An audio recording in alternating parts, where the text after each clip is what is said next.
welcome to my YouTube channel. We were discussing about Geography Optional Paper 1. Under that we have opted cyclone as a topic. In previous video we have discussed about extratropical cyclone, which is also known as temperate cyclone, which occurs in middle latitude area, which is 35 to 65 degree north-south latitude. Today we are going to discuss about tropical cyclone, which is a subtype of cyclone. So let's understand it in size, velocity, intensity. What is the effect of tropical cyclone? What is the intensity of the rainfall and how it occurs one by one. So कभी भी आप newspaper में ऐसा पढ़ते होंगे कि वहाँ पर मेंशन होता है कि there is a low depression is created in Bay of Bengal and Arabian सी.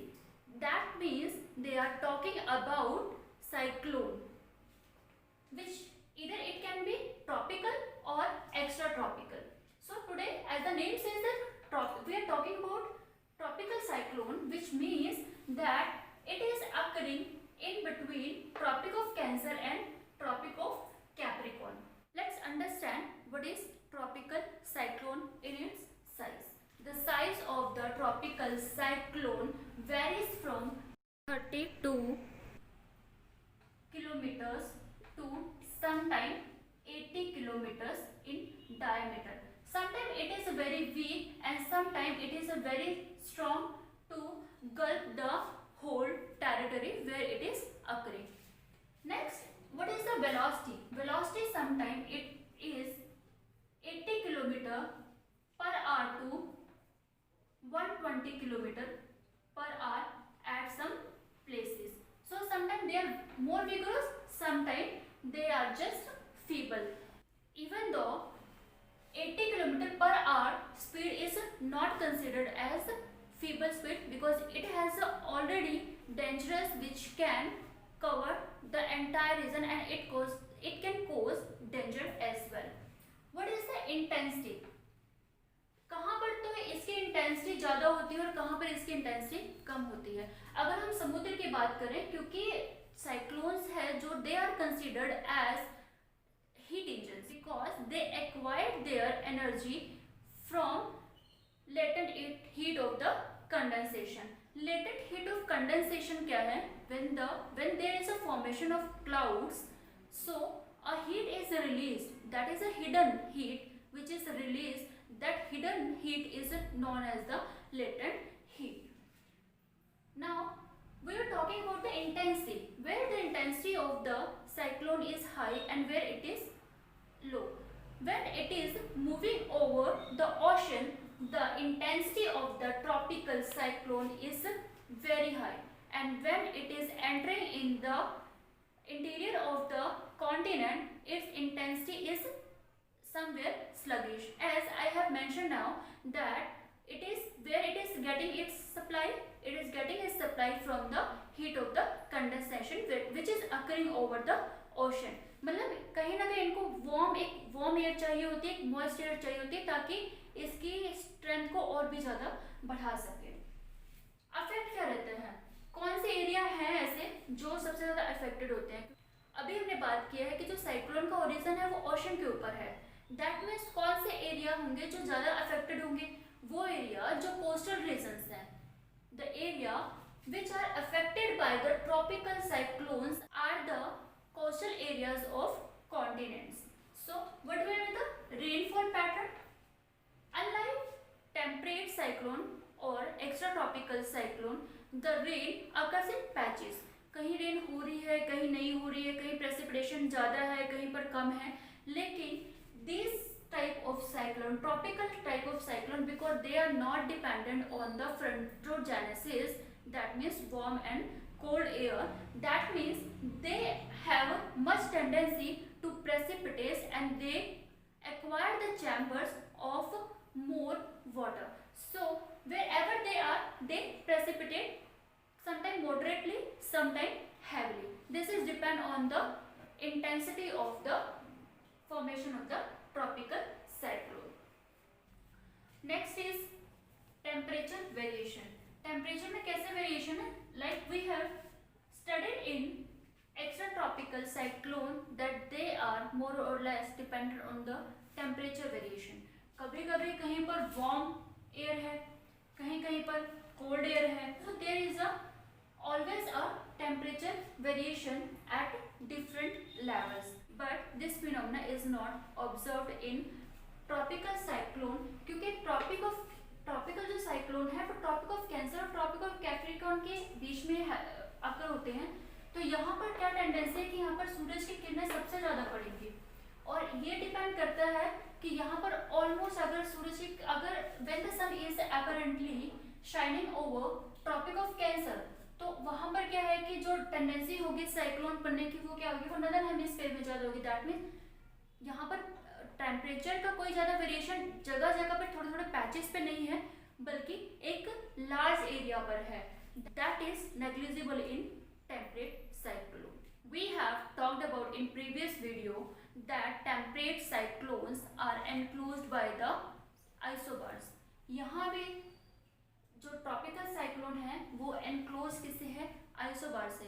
बस थोड़ा सा डिफरेंस ये है कि वहाँ पर जो ट्रॉपिकल साइक्लोन में जो आइसोबार्स हैं दे आर ग्रेजुअल, और यहाँ पर जो ट्रॉपिकल साइक्लोन में जो आइसोबार्स हैं वो काफ़ी स्टीप हैं।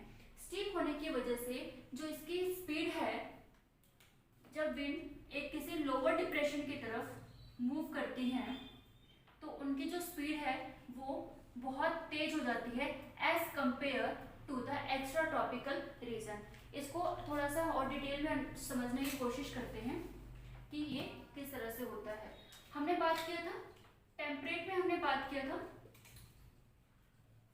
कि इस तरह से मान लो कोई 100 MB यहाँ पर प्रेशर को रिप्रेजेंट करने के टर्म है, देन 200 MB,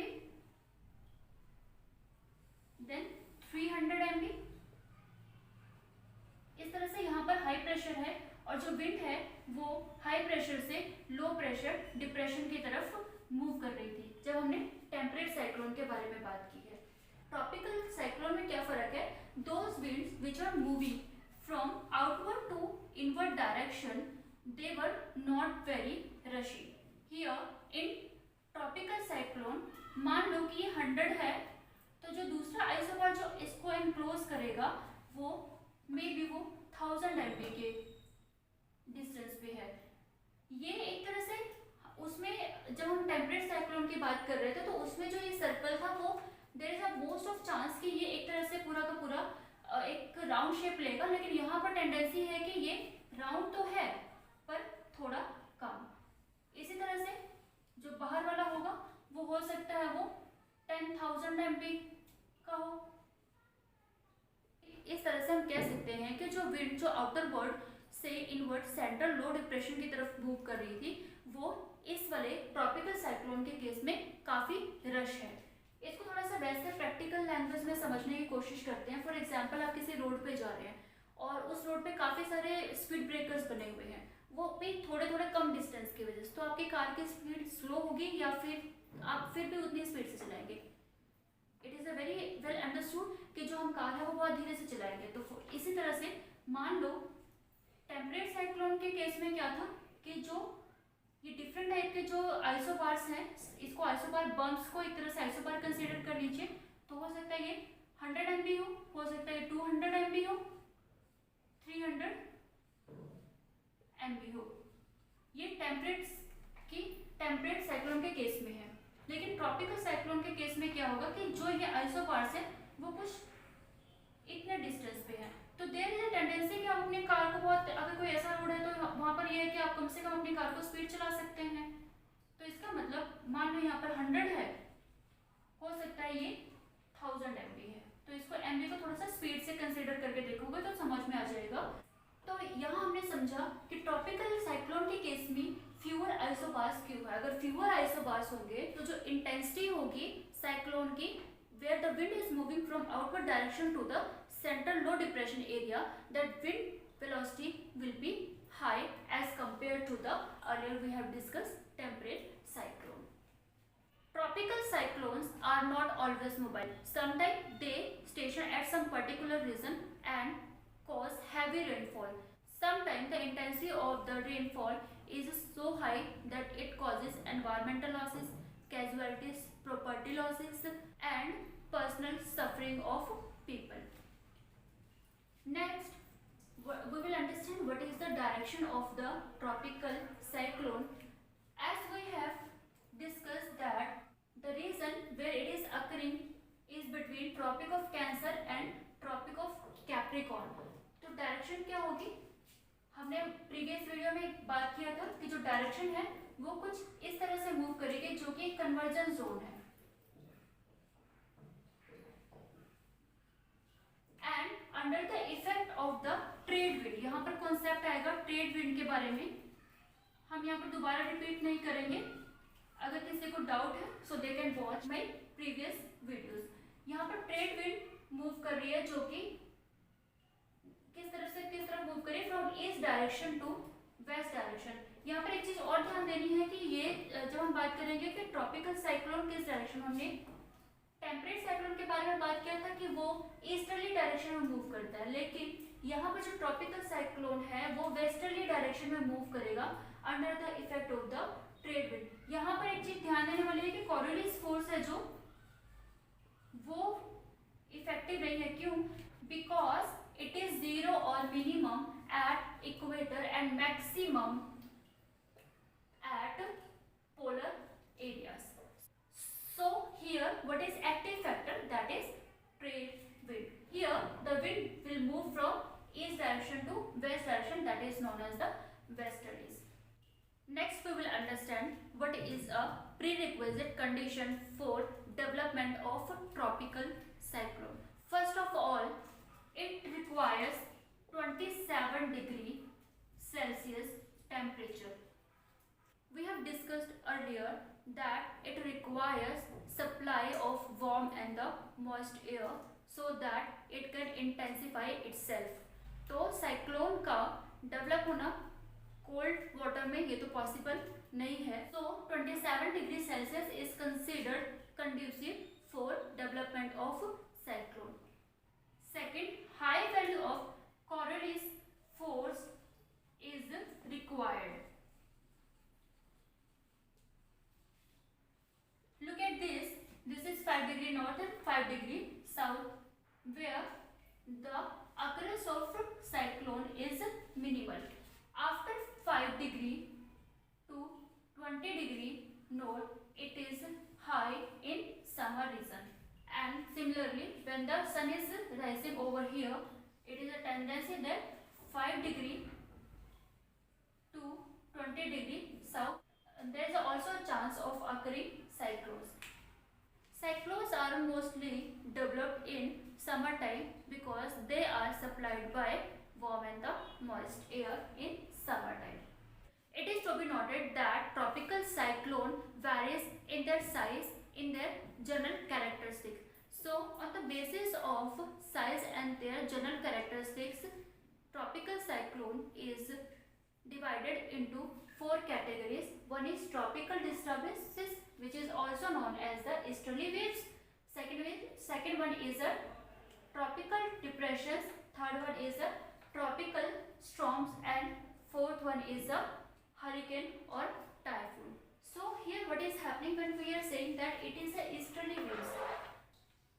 सभी साइक्लोन्स का तकरीबन सबका सेम ही जनरल कैरेक्टरिस्टिक्स है. थोड़ा बहुत डिफरेंस है तो उसकी स्पीड में है. जैसे कि अगर हम ट्रॉपिकल स्टॉर्म की बात करेंगे तो यहाँ पर जो स्पीड होगी वो 40 किलोमीटर पर आवर से लेके 120 किलोमीटर पर आवर हो सकती है. अगर हम हरिकेन की बात करेंगे तो यहाँ पर 120 किलोमीटर पर आवर से ज़्यादा हो सकती है. इसी तरह से इनके साइज में भी डिफरेंस हो सकता है.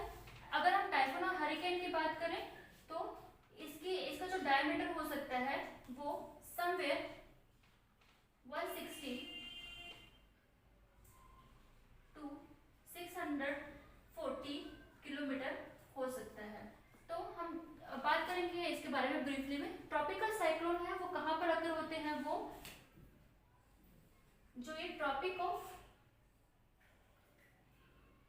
कैंसर और ट्रॉपिक ऑफ कैप्रिकॉर्न के बीच में, जो कि इक्वेटोरियल रीजन कवर करते हैं और सब tropical region cover or move from east direction towards west direction in westerly direction. Tropical depressions are occurring in the vicinity of 5 degree north south latitude. We will talk about the tropical cyclone. हमने अभी बात की थी कि जो इसकी speed है वो कुछ 40 to 120 किलोमीटर पर आवर की स्पीड होती है.